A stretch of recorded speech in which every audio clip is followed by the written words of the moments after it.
Hey, folks, welcome to Market Intraday Analysis by InTheMoneyStocks.com, your leaders in pure technical analysis, avoiding all that Wall Street hype.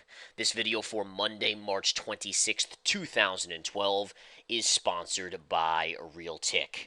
All right, we're going to get right into the mix today. Markets are trading sharply higher across the board. We had the Bernanke factor this morning around 8 o'clock a.m. Eastern Time. Bernanke comes out and talks publicly, discussing the ins and the outs of the economy and ultimately alluding to QE3, 4, 5, whatever number QE it is at this point, about giving the market more of a steroid, a pump up, and driving things higher here across the board. And as soon as he started to talk a little bit about doing whatever the market needed to get higher, this market turned to the upside very quickly. The futures soared pre-market, and since then we haven't really gone that far. You can see we moved up, we moved back down, now we're moving back up in a general range here on extremely light volume. This is what's so interesting about this market today, right? You have the markets trading sharply higher. You have the Dow up 133 points, Nasdaq up 48, S&P up about 15, basically 1% to 1.5% across the board. And the volume on the spiders, the SPY, which is the mirror of S&P 500, 60 million shares. We're on pace for our lightest trading day of the entire 2012 year. And it's just a kind of a strange little factor there, considering what we've seen in this market, how the market is getting driven higher on such light volume. But bottom line is, it's all about the Bernanke factor today. We call them Benny bars here at InTheMoneyStocks.com, and the markets again are nearing their 52-week high, which actually should be a nice little scalping short opportunity. If I zoom out as I just did here, this is the high from last week, and again, we haven't taken out the highs from last week, which is also important to keep in mind in terms of resistance, and that's what you're looking for right now. You have to assume we'll probably tag it, kiss it. 140, 128 was the high, and watch to see if they're able to close this market above that. If they are, they might be able to float this thing up a little bit the rest of the week on window dressing, going into the end of the first quarter of 2012. And by the way, best quarter in the history of the market since 1998. That's a little scary. And the only reason I say it's scary, I mean, many people would say, well, best quarter, isn't that a great thing? And it is. I mean, it's good to have a good quarter like this. But my one issue with it is 1998, what was that? That was the tech bubble. And that was the run up to the tech collapse of epic proportions. So you have to kind of be a little wary in terms of what does it really mean as the markets continue to rally higher, or at least try to take out the 52-week highs here over the next hour, hour and a half into the end of the day. All right.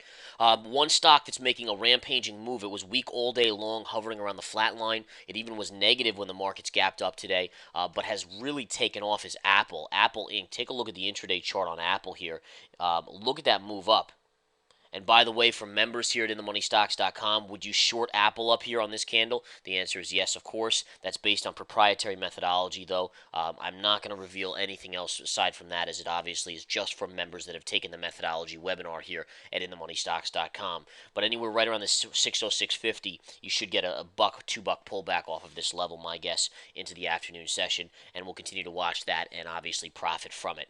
All right, so let's go on to a couple other charts. What else is driving this market higher? Really green-wise, everything is green that I'm seeing. You have Google up, you have Baidu up, you have Chevron, Exxon, JPM, Goldman Sachs. The financials really led the market last week. They're doing so again.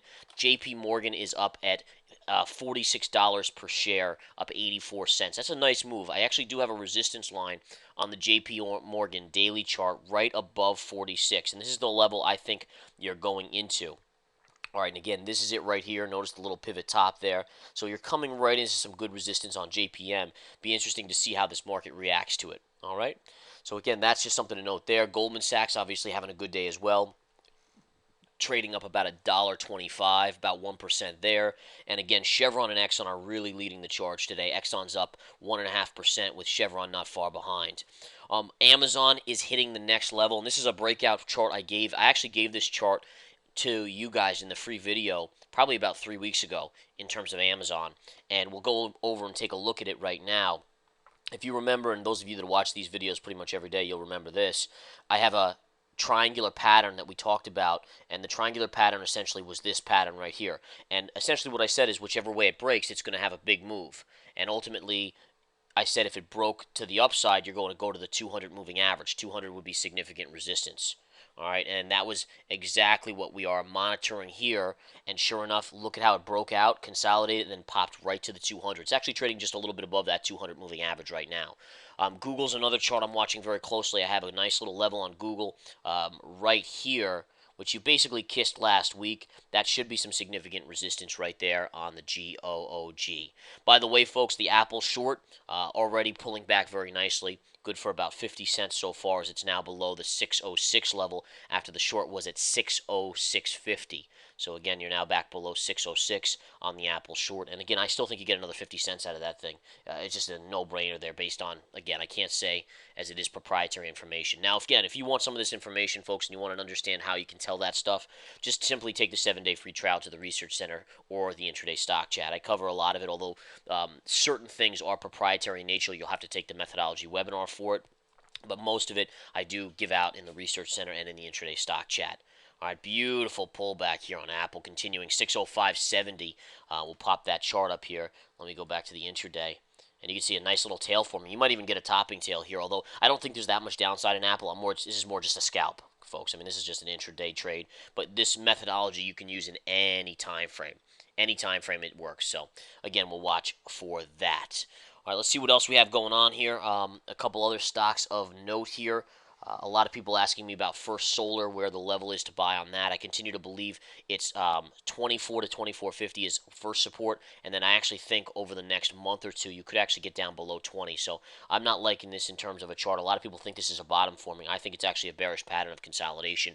As long as it stays underneath the 20, I'm going to go with that and think it can break further to the downside. If it did get above the 20 moving average, I might be inclined to change my view on it, but I'd have to see a price pattern or time formation to really think about that. All right. Let's see what else we have. We have MasterCard trading up $11. MasterCard is one that I was short at one point and had a break-even stop on it at around the 427.75 level. And the break-even stop got triggered, so I moved out for a flat trade. No harm done there.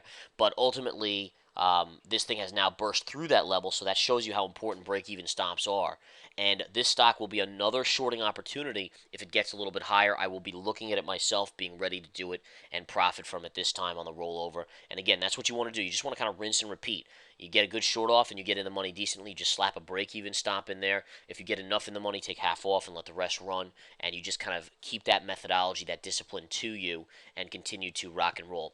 You have now $1 on Apple short, which again I was giving out right here as we were speaking, as I was doing this video.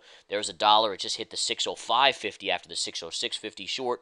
And again, a very clear, crisp methodology point right here. And again, this is one of the methodologies that will work 90% of the time. It's a sweet thing and can make so much money. I've made more money on this than probably anything else out there. So again, we have it here at InTheMoneyStocks.com, 7-day free trial.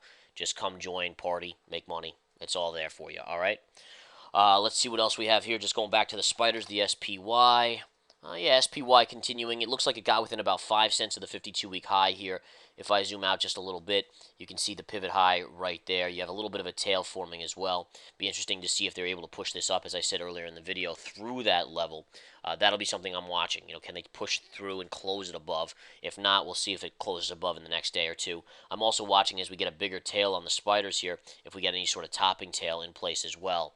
The volume is not heavy enough to really expect a pullback today. You could just have a small minor downtick just as profit taking may come in, but I don't think there's any sort of major sell after Bernanke's speech this morning. And by the way, Bernanke planned that perfectly.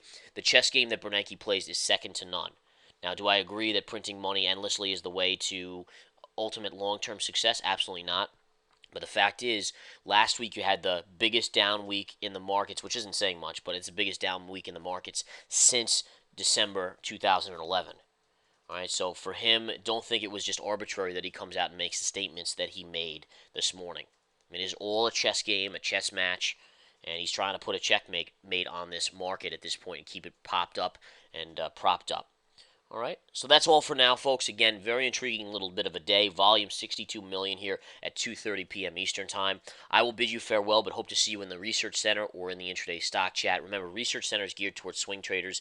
Intraday Stock Chat is geared towards day traders. And again, we'll teach you things you never knew possible that will help you become a profitable swing trader, investor, day trader, whatever it is you want to be. The methodology will hold true. Take care, guys. See you at InTheMoneyStocks.com.